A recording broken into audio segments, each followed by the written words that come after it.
وہ 3 جج تو ابھی سے نون لیگ کی خوشامد کرنا شروع کر دیں گے. وہ آئین پہ تھوڑی چلے گا, قانون پہ تھوڑی چلے گا, اپنے حلف پہ تھوڑی چلے گا. 28 اکتوبر کو جو فل کورٹ کا اجلاس ہونے جا رہا ہے اس میں تو جسٹس منصور کہا ہی جا رہا ہے کہ شرکت نہیں کریں گے. لیکن ڈیل شیل تو کوئی نہیں ہے. بات یہ ہے کہ اب قاضی کے جاتے ہی ایک بات تو پتہ چل گئی ہے کہ اب ہائی کورٹ سے انڈیپینڈنٹلی بیہیو کریں گی. اچھا, اس حوالے سے سر کہا ہی جاتا ہے کہ اگر سپریم کورٹ کے پاس یہ اختیار ہے کہ وہ کسی منتخب نمائندے کو گھر بھیج سکتے ہیں, جیسے کہ ہم نے ماضی میں بھی دیکھا, تو پارلیمنٹ اگر سپریم ہے تو پھر پارلیمنٹ کے پاس یہ اختیار تو ظاہر آتا ہے کہ وہ چیف جسٹس کا تقرر کر سکے.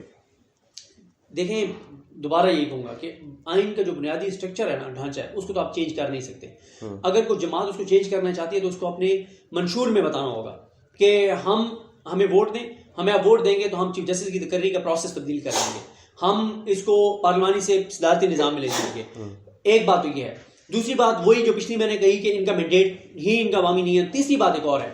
چلیں ایک لمحے کے لیے ہم فرض کرتے ہیں کہ آپ نے نیک نیتی کے ساتھ یہ ترمیم کر لی کہ یہ پارلیمانی کمیٹی فیصلہ کرے گی. پارلیمانی کمیٹی میں آپ نے پہلے تو اس لیے دے دی حکومت کو, 8 ووٹ آپ نے پورے کر دیے.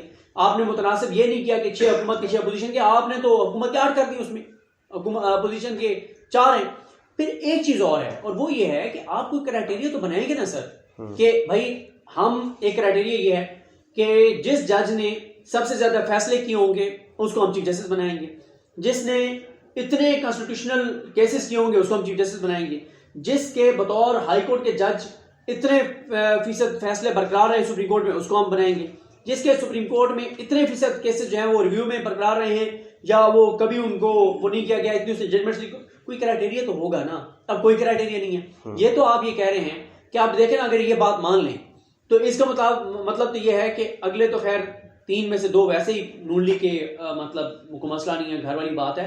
لیکن اگر ہم اس کو مانیں تو اب اگلا جو بننا ہے مثال کے طور پہ چیف جسٹس پاکستان, وہ یعنی جن 3 ججز میں سے بننا ہے وہ 3 جج تو ابھی سے نون لیگ کی خوشامد کرنا شروع کر دیں گے. ابھی سے میاں صاحب کے ساتھ تعلقات بنا لیں گے کہ میاں صاحب کے ساتھ تو خیر میں نے غلط کہہ دیا, اللہ تعالیٰ مجھے معاف کرے, یعنی جہاں بنانے چاہیے.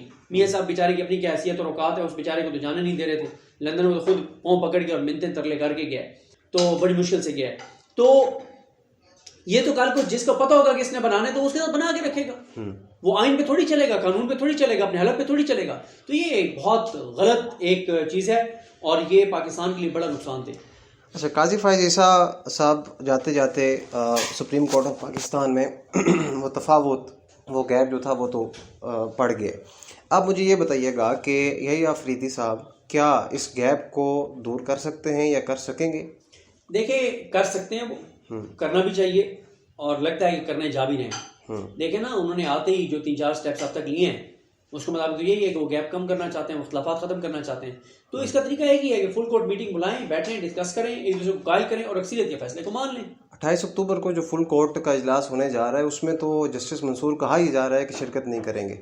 تو پھر اس حوالے سے ان کی شرکت نہ کرنا, کیا کہنا چاہیں گے اس حوالے سے؟ سر 2 چیزیں ہو سکتی ہیں نا. ایک تو یہ بھی ہو سکتا ہے کہ وہ آن لائن شریک ہوں, ٹھیک ہے, سعودی عرب سے وہ آن لائن شریک ہوں.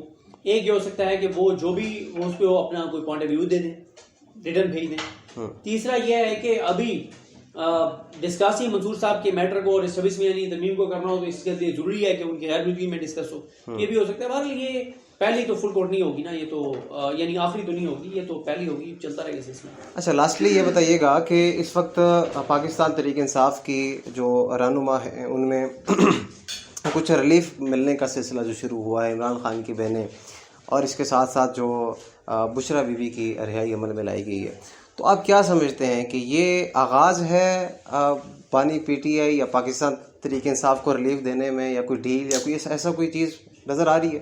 دیکھیں ڈیل شیل تو کوئی نہیں ہے. بات یہ ہے کہ اب قاضی کے جاتے ہی ایک بات تو پتہ چل گئی ہے کہ اب ہائی کورٹ سے انڈیپینڈنٹلی بیہیو کریں گی اور عدالتوں کی وہ بے وقتی نہیں ہوگی جو پہلے ہم نے دیکھا کہ ایک جج کی آنکھوں میں آنسو آ گئے ہیں تو ایک جج کہہ رہا ہے کہ پریس کانفرنس کر دیں تو آپ کی جان چھوٹ جائے گی, ایک کہہ رہا ہے زبان بند رکھو, ایک کہہ رہا ہے ہم فیصلہ دے بھی دیں گے تو عمل نہیں ہوگا.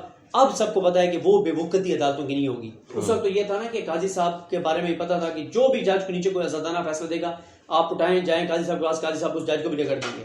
جیسے شاہد کریم کے ساتھ کیا کیا قاضی صاحب نے, بابر ستار صاحب کے آرڈر کے ساتھ کیا کیا, پشاور ہائی کورٹ کے آرڈر کے ساتھ کیا کیا, 6 ججز کے خط کے ساتھ کیا کیا, جو قاضی صاحب نے کیا. اب میرا خیال وہ نہیں ہوگا. میرا خیال ہے کہ اب چیزیں جو ہے وہ ہائی کورٹ، اصل جو خبر آئے گی نا وہ اب ہائی کورٹ سے آئے گی، سپریم کورٹ سے نہیں آئے گی. بہت شکریہ جی. خواتین و حضرات، صدیق جان صاحب ہمارے ساتھ موجود تھے. ہم نے موجودہ صورتحال، سیاسی صورتحال کے حوالے سے بات کی اور خاص کر سپریم کورٹ کے کردار کے حوالے سے بات کی. اپنے میزبان عمر عباسی کو اجازت دیجیے. اللہ نگہبان. انڈیپینڈنٹ پاکستان کی ویڈیوز دیکھنے کے لیے ہمارے چینل کو سبسکرائب کریں، بیل آئیکن کو بھی لازمی دبائیں تاکہ ہماری آنے والی ویڈیوز سے آپ باخبر رہ سکیں.